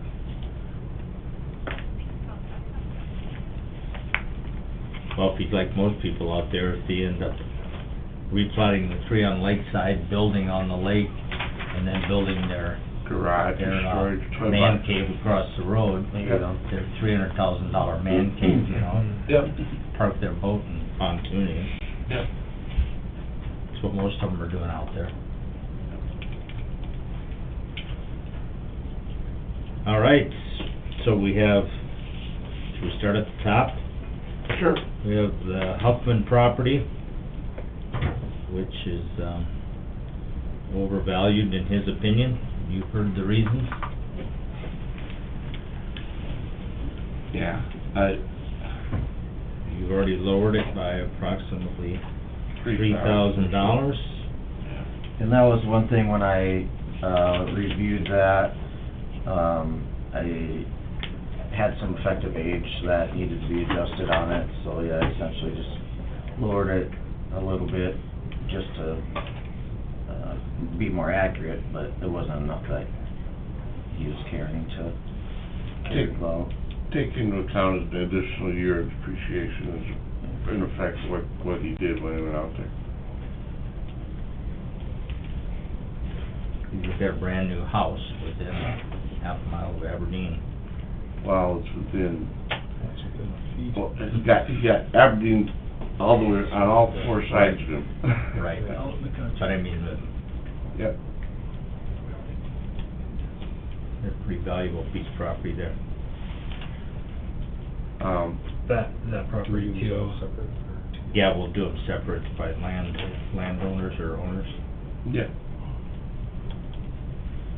Myself, I'm okay with the valuation, so I can't remember, we just have a motion, a second to to, Yeah, you can just motion a second and good to go. to And you can- go with the it- it- assessor's it- recommendation. Sure, yeah. I'll move this. Yeah, I'll second it. Okay, we have a motion by Gage, second by Dennert to uphold the assessor's recommendation on the Terry and Kathy Huffman property. Is there any further information, discussion?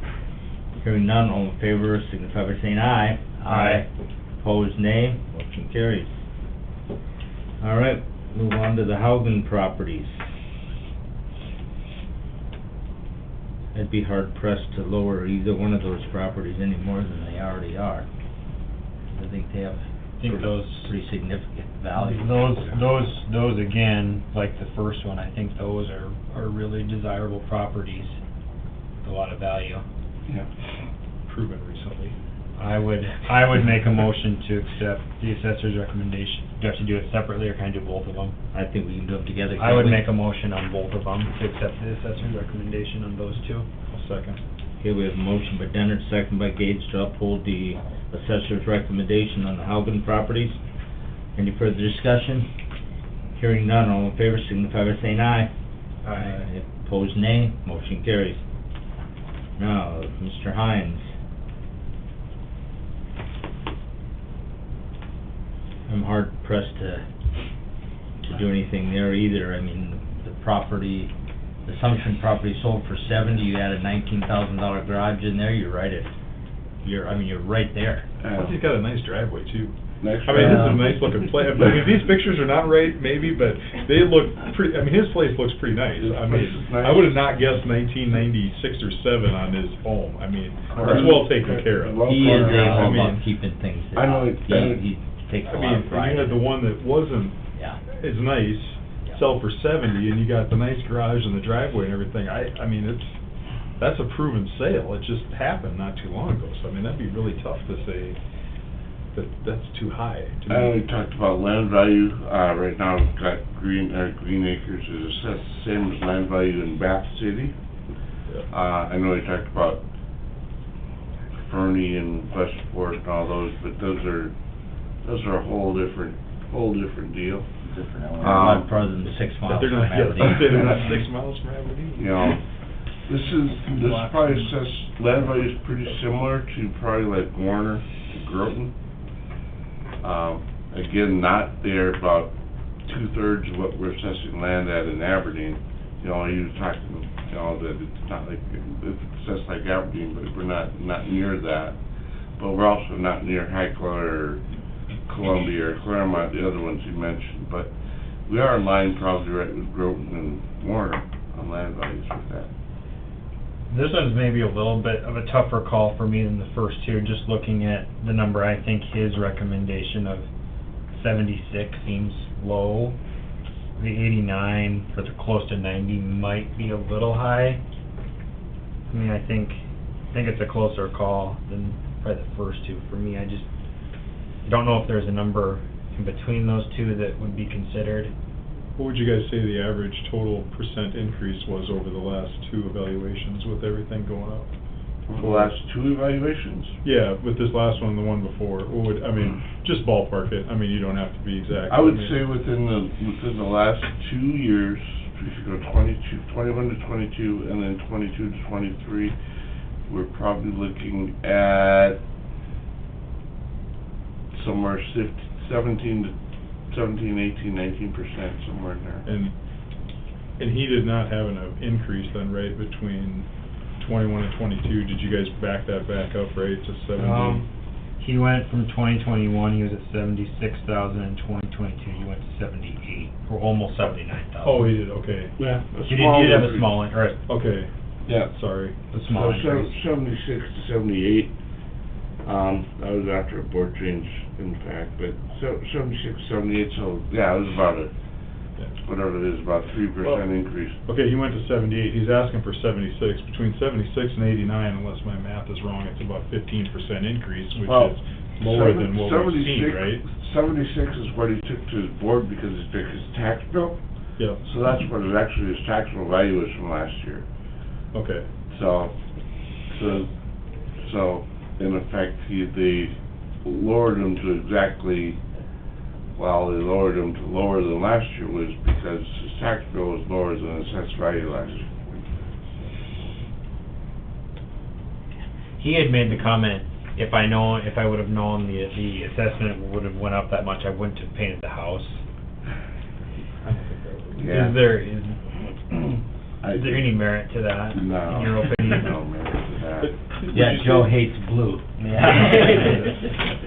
I mean, these aren't evaluations going up based on how much improvement was done to a location. I mean, this is market. Market. This is Yeah. market value that this is going up just all across the board. It's not. I don't think the physical Yeah. property, the cost run changed at all. No, When I cost looked run at didn't change. last year, right? It's Right. just market-based adjustments. So, I We mean, to did- me, the percentage increase is we in did- line with what we're seeing. So. What we did pretty much is we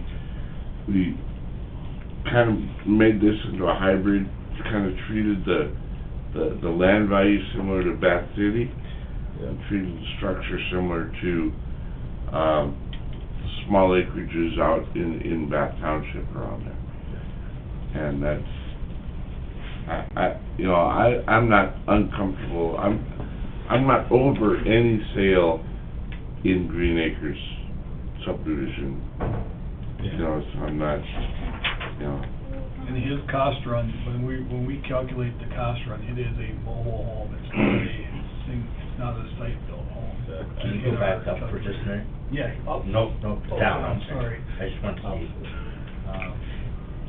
the 23 values is built in as we did build in the local board values right now. That's why it's just preliminary. And he's had some I've talked to him just about every year for the last 10 years, and he's always made some kind of adjustment for him. Kind of running out of places I can take little 1% or 2% pieces at a time out, and Did the township send anything of what their reasoning was or anything like that? No. They don't, I suppose. No. Yeah, that's okay. I was just curious why they.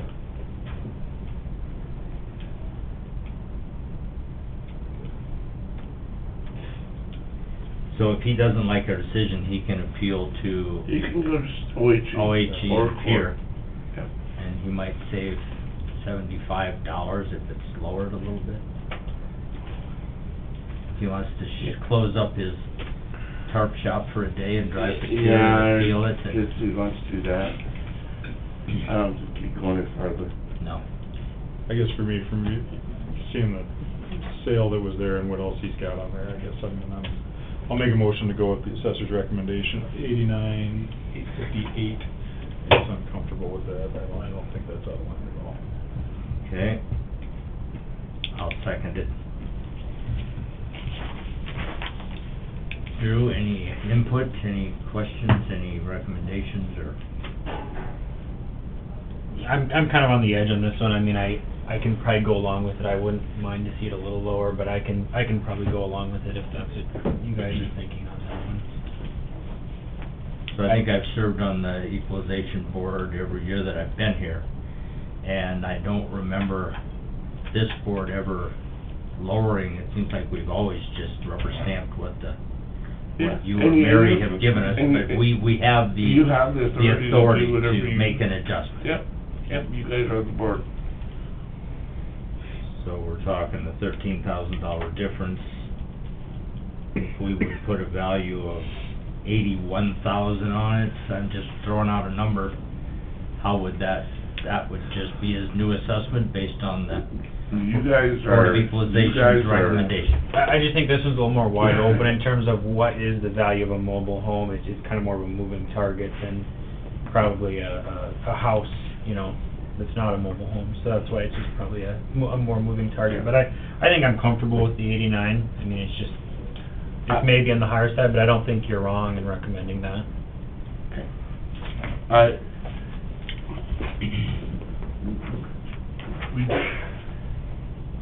We went through statute where we can be.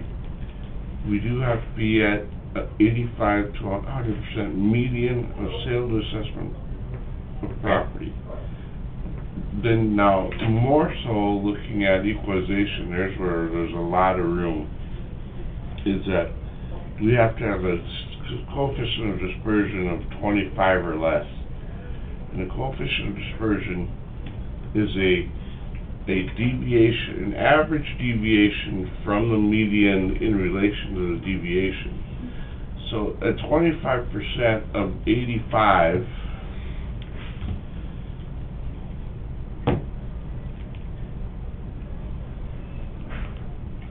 About 21,000. is in effect, we can go 21% one way or the other of 85 actually on an individual parcel, and really be in the window of what's in statute is okay within the statute. So that's saying that we could be anywhere from a 64 to 106 and still be statutorily okay. Okay. So the fact that if you were to go from 89 to an 81, or 89 to a, wherever, we're not gonna get killed in an audit.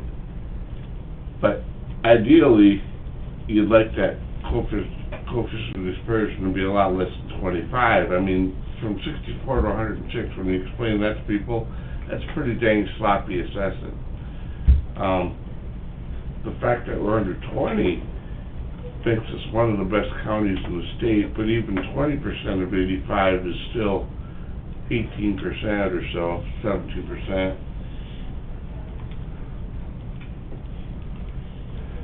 It's 17%, so that's anywhere from a 68 to 102 is in reality close to where we are at as a county and still meeting statute. So, the fact that if you go to 89 or,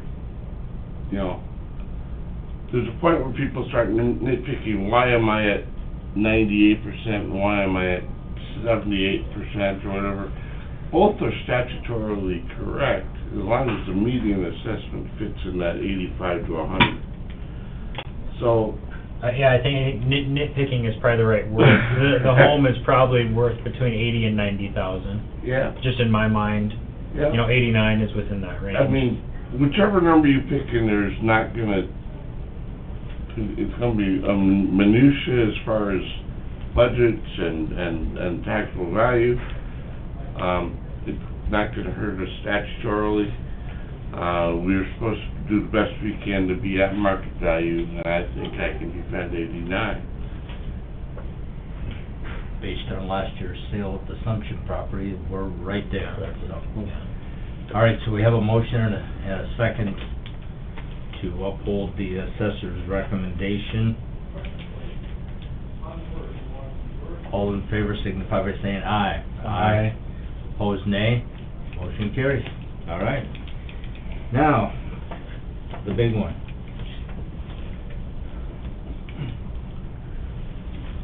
McDougal. We could argue all day whether that substation actually affects the value, but that's... You guys don't take into account when you're doing, like, I know Assumption's up north end of the county, live right by, there's one of them with a house near one. I mean, we're not taking that into account anywhere else, are we? I'm not taking that into account anywhere. I'm treating farmhouses like farmhouses.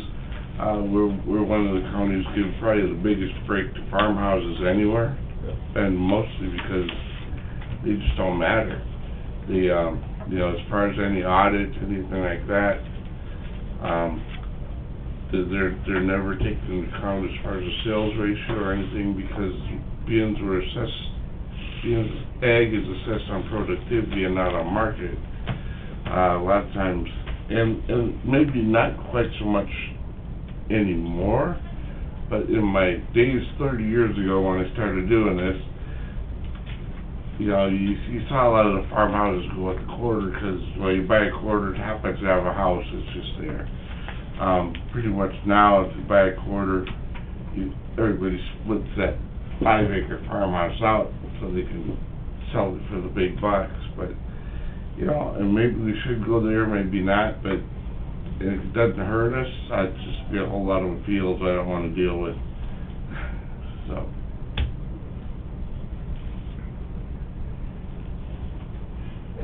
feel bad the substation chose to go there, but it is what it is, and we heard those arguments whenever it was, 2 years ago, and they were all up in arms to have it, try to have it stopped, and at the end of the day, that's where they built, and it is what it is. We all have electricity up in that neighborhood Yeah. because of it. If we were to take a look at the market, and again, we're not on ag land, but that's, you know, the house he got there, he's got $1 million in structure value that is getting really big break on for being classified as an ag property. He's got quarter of land or 80 of land right there. There's another close to $1 million in ag land value that is being assessed at $2,000 an acre because of ag property. Now, in the old days, you know, when you looked at market, this would be a $2.5 million property. You know, right now we're looking at it being $700,000 property. And the old assessor in me says this is already getting way more break than any non-agricultural producer is getting anyway. And now even worse, the old not necessarily assessor, just citizen of South Dakota saying, the guy's a doctor. That can't come into play. It says value, it says property, not people. But it's hard not to see past that part. So, looking at my math is it went up 5%, right? He had a 5% increase over 2022, basically. Yeah, Right in there. basically gonna be After structured right. roughly a 5% decrease from 2021, right? So, I mean, Yeah. if we're talking trend line of 15 to 20%, or 15 to 17%, you said Yeah, roughly, right. let's just say 70% roughly across the board went up. Over I 2 mean, years, yeah. Over 2 years, I mean, he's at almost a net, well, from 2021, I know I didn't have the factor, but do we have all the factors in this We got one, them. so we don't have the peak and valley I of it? got them all in there now. Okay. One thing that's changed if you're going over, you know, a total, small acreages, you know, our land went up quite a bit, and our structures went up quite a bit. Farmland, a lot of our ag land actually went down just a little bit, and then the structures went up. So, you know, if you look at overall values, where small acreages probably went up 10, 11, 12%, because you look at that land value, unstructured value, farmhouses went up. Farm properties probably went up closer to 5 or 6% because the land didn't move with it.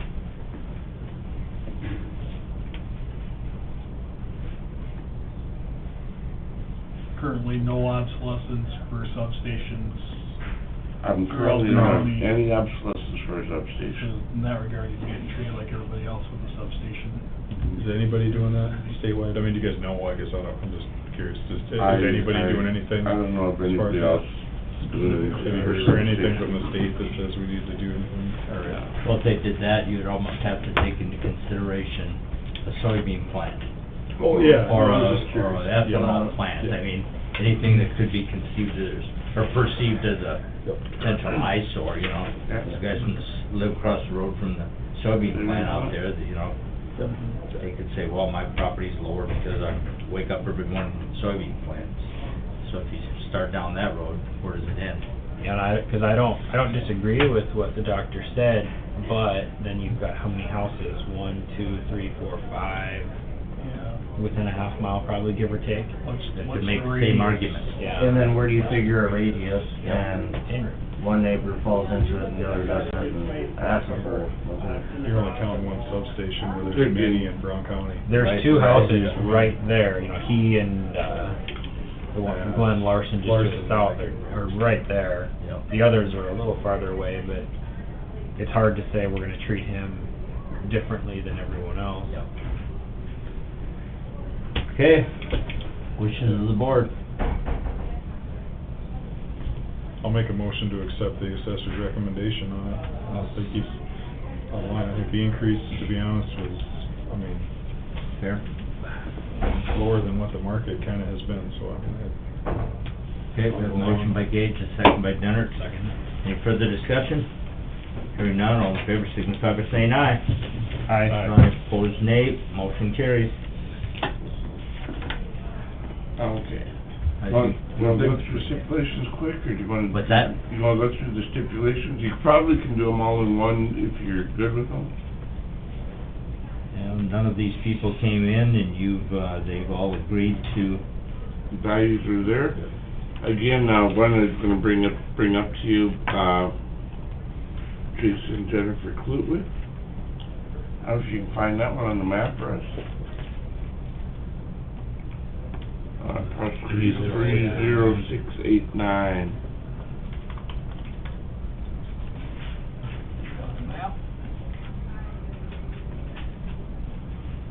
Okay. where's this at? 130th North of Bath. North of Bath. Yep. Back it up. In Bath up. 130, 396. North of Bath on 16, Yep. We're just a mile east of 16. Okay. Mile east of Here's, 16. soybean plant, I believe. 8th Avenue. Go up north. Go right there. Okay. We brought out Yeah. our interior ring right out to highway, right out to County Road 16. And, classified that as like Mr. Huffman's and all those in Lincoln Township and part of Bath or whatever. The reason that section's included is that so I could include the east part of County Road 16 into that neighborhood. So I took that whole county, or that whole section into account on there. Now, if you move that just one parcel to the east, Russ, that actually would move out of my interior neighborhood into my next ring. So, I mean, he's that close to being... If you look at the map, If you you see the color. look at the different colored map, He would be into the orange. he would move into the orange just by moving across the section line. What our change is to treat him more so as if he's in the orange than if he's in the yellow. We also had a sale price on for me that for us.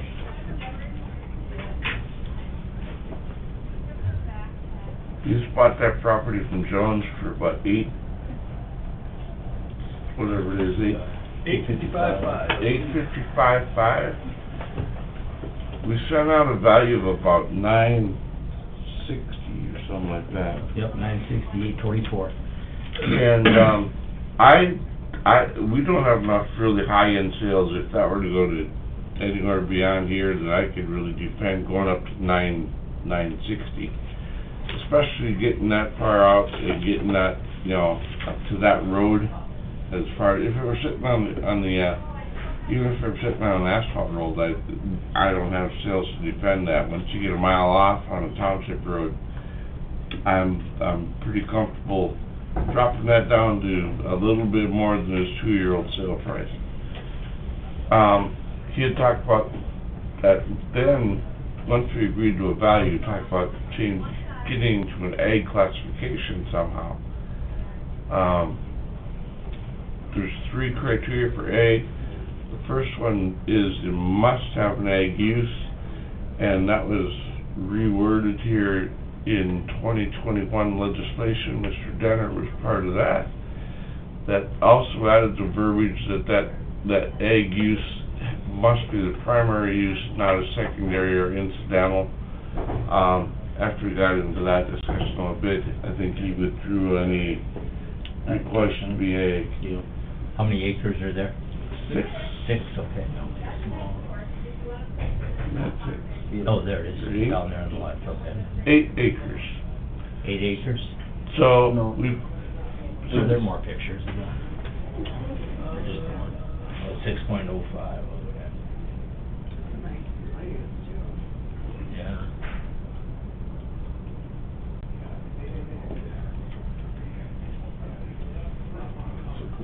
I was surprised to see it sell for that high off of the highway like that, 'cause you know, if that was on the highway, it would have. Oh, yeah. I think your initial value probably would have been about right Yep. off, I think, Probably closer to the 9. I think it's probably 100,000 less, or more, over 100,000 less being off the highway, Yeah. honestly. And I think that adjustment to move it into the next neighborhood is a good Yeah. idea. Yeah, I think that looks, well, it's a nice place, but I think you're probably about right there moving it. And they're okay Down. with 833, right? They're okay with that. The only thing that we had questions, we had them in a disagree for a while, is if they were gonna challenge the ag classification. They've chosen not to do that, so they're okay with that. Okay. All right, so since they're all stipulated to, I would entertain a motion to approve the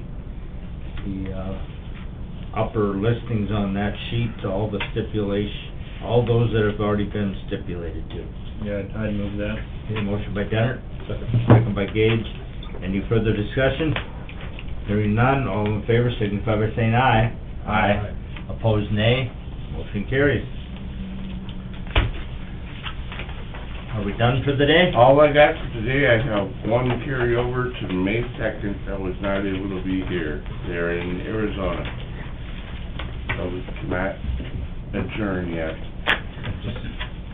So 10:30 on May 2nd, we will meet with them and be done. That's it? Next week, we'll have consolidated at 1 PM. Yep. Okay?